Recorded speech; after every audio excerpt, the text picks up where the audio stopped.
Vous posez la question fondamentale. Effectivement, aujourd'hui, nous avons une multiplication d'opérations extrêmement exigeantes et à côté, depuis très longtemps, un budget de la défense et des capacités opérationnelles qui se dégradent. Aujourd'hui, il y a une tout à fait étonnante contradiction entre les capacités militaires et les missions qui sont confiées aux armées, ce qui pose de nombreux problèmes. En particulier, la France, engagée dans de multiples opérations, n'est jamais capable d'envoyer des contingents suffisamment importants, suffisamment longtemps, pour produire du résultat stratégique. C'est-à-dire que la France est capable du résultat tactique tout à fait remarquable, comme l'exemple fameux est évidemment l'opération Serval au Mali en janvier 2013, mais elle a énormément de mal à transformer ces résultats en résultats stratégiques et politiques, c'est-à-dire que l'armée française est de plus en plus capable de gagner des batailles et de moins en moins capable de gagner des guerres, c'est-à-dire produire du résultat politique. Et le deuxième effet, c'est que étant étirée entre ces différentes missions, elle n'a plus le temps de se réorganiser, de reconstruire, de reformer ces différents contingents avant de les envoyer dans les différentes opérations. C'est-à-dire qu'au bilan, sa capacité opérationnelle décroît, l'armée s'use et forcément le moral décroît non pas en opération, mais à l'extérieur, où le rythme de vie entre la remise en condition, la préparation pour une nouvelle opération, le réentraînement sur les matériels de base entraîne un rythme de vie qui est trop lourd. Et ce rythme-là ne pourra pas durer très longtemps. Donc avoir comme aujourd'hui une profonde déconnexion entre les capacités et les missions, ça n'est pas tenable très longtemps. Nous sommes en guerre.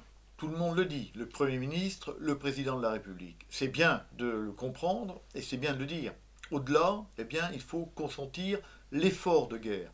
Et jusqu'à présent, il y a bien eu des mesures qui ont été prises. On pense à la modification de la loi de programmation militaire à partir des décisions du 29 avril dernier. On pense évidemment aux décisions, aux annonces faites par le Président de la République à Versailles. Mais ces annonces qui vont se concrétiser, mais par des choses qui ne seront pas suffisantes pour arriver à revenir sur plus de 25 ans de dégradation des capacités militaires de la France. Donc effort de guerre, oui, absolument, mais effort de guerre très supérieur à celui qui est annoncé. On voit bien que les budgets actuels ne permettent pas de répondre à la question.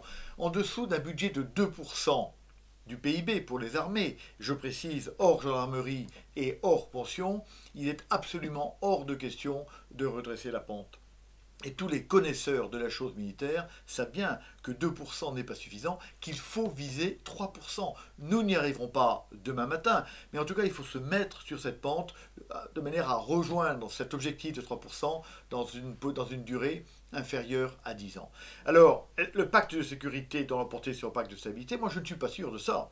C'est-à-dire que je ne pense pas qu'il faille laisser dériver la dette, parce qu'il s'agit bien de ça, pour payer notre effort de défense. On sait bien qu'un pays endetté est un pays affaibli. Non, je crois que nous devons aujourd'hui, le gouvernement doit avoir le courage de pratiquer les mesures de rééquilibrage budgétaire nécessaires. On le sait, on le dit, mais il faut que les Français le savent, l'État-providence a mangé l'État régalien. Nous sommes un des pays d'Europe le plus écrasé sous les impôts, le plus endetté, et en pourcentage, nous avons moins de forces de sécurité, nous avons une défense qui n'est pas suffisamment forte. Donc à un moment donné, il va falloir choisir.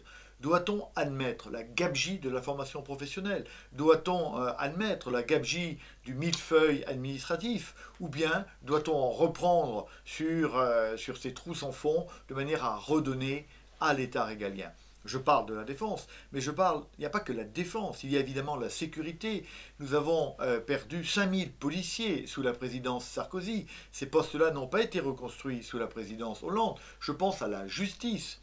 Nos prisons, on le sait, sont dans un état de surpopulation qui n'est pas tolérable et qui produit du terrorisme par effet ricochet. Nous savons que nos juges ne sont pas assez nombreux pour conduire dans les temps les procès qui doivent l'être. On a donc un appareil judiciaire qui est très dégradé. Et puis on a notre diplomatie. Alors que la France se veut une puissance dans le monde, une puissance qui a à dire aux autres, eh bien notre appareil diplomatique se dégrade avec là aussi des budgets extrêmement réduits. Donc il n'y a pas d'autre choix. Aujourd'hui, pratiquer des rééquilibrages budgétaires pour prendre à l'État-providence hyper développé, ou beaucoup trop développé pour redonner à l'État régalien, ça devient une exigence sécuritaire et ça devient une exigence stratégique. Écoutez, il n'y a pas d'autre choix aujourd'hui que de restaurer notre appareil de défense. Pourquoi? Tout simplement parce que nous avons cru à un rêve qui ne s'est pas révélé juste. Ce rêve, c'est le rêve de l'Europe. Ça fait 30 ans que nous cherchons à construire l'Europe et l'Europe de la défense. Et Dieu sait que les militaires français ont été particulièrement européens. Or, eh bien, après 30 ans d'efforts, force est de constater que nous ne produisons rien. C'est-à-dire que nous avons le plus grand mal à rassembler de très petits effectifs pour les missions européennes. L'opération au Mali, en dehors de l'opération de formation, c'est-à-dire en dehors de la période où il y a eu des vrais combats, eh bien, il n'y a eu pratiquement, enfin, pas pratiquement, aucun soldat européen. Une aide, oui, mais une aide logistique, une aide en termes d'avion, mais pas de soldats européens. L'opération qui a été conduite par l'Europe en Centrafrique est tout à fait emblématique. Très peu de soldats européens. C'est une mission européenne, essentiellement armée par deux pays, la France, et par un pays qui n'est pas européen, qui est la Géorgie. Le scandale des Battle Group 1500 est aussi clair. Nous avons un outil qui est parfaitement adapté aux différentes missions qui ont été conduites par la France dans l'intérêt de l'Europe et jamais ces bataillons n'ont été mobilisés. On voit donc que nous sommes parvenus à rien. Donc l'Europe ne viendra pas nous défendre. Et donc, nous devons d'abord aujourd'hui sortir de ce rêve, sortir de l'innocence et comprendre que la France, si elle veut assurer la sécurité des Français, doit absolument restaurer ses capacités de défense très fortement dégradées. Les Français ne le savent pas assez. Vous parlez de l'OTAN. Je parle d'un rêve qui ne s'est jamais concrétisé. L'OTAN, je dirais, c'est un peu l'inverse. Autant l'OTAN était absolument indispensable, c'était un outil remarquable de défense contre le pacte de Varsovie et qui a parfaitement rempli sa mission. Mais aujourd'hui, il fait l'inverse. C'est-à-dire que l'OTAN est aujourd'hui une illusion de défense collective.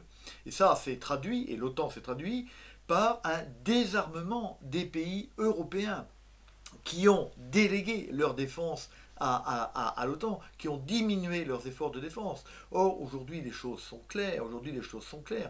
L'Amérique, qui est aujourd'hui le partenaire essentiel de l'OTAN, et donc chacun croit que sa défense, au fond, est assurée par l'Amérique ne reviendra pas se battre en Europe pour protéger les Français. On voit bien les atermoiements de M. Obama, quand M. Hollande va le voir, et il lui demande de s'engager concrètement pour notre défense commune en Syrie et en Irak. Il ne le fait pas, ils ne le feront plus jamais. C'est-à-dire que l'OTAN est un rêve, lui, qui a disparu, qui a quelque chose qui est devenu un rêve, et un rêve qui s'affadit. Donc nous ne devons pas compter aujourd'hui sur l'OTAN. Je dirais que l'OTAN devient même un danger pour la sécurité des Européens. Et le plus grand service d'ailleurs que les Américains pourraient nous rendre, c'est de quitter eux-mêmes l'OTAN, de nous redonner notre autonomie, redonner aux Européens la conscience que leur sécurité repose d'abord sur eux-mêmes. Et il est clair que les Européens ont très largement de quoi s'offrir une défense à la hauteur des défis. Donc l'OTAN maintenant est devenu un danger et l'Europe n'existe pas encore. Il faut rêver à l'Europe, il faut continuer à se fixer l'Europe comme horizon de notre défense, mais ne pas rêver. Pour l'instant, il n'y a que les soldats, les marins et les aviateurs français qui défendront à l'extérieur, dans la défense de l'avant, la sécurité des Français contre les menaces multiples et djihadistes terroristes en particulier qui menacent notre sécurité sur notre sol. Même, on l'a vu hélas dramatiquement le 13 novembre dernier au Bataclan.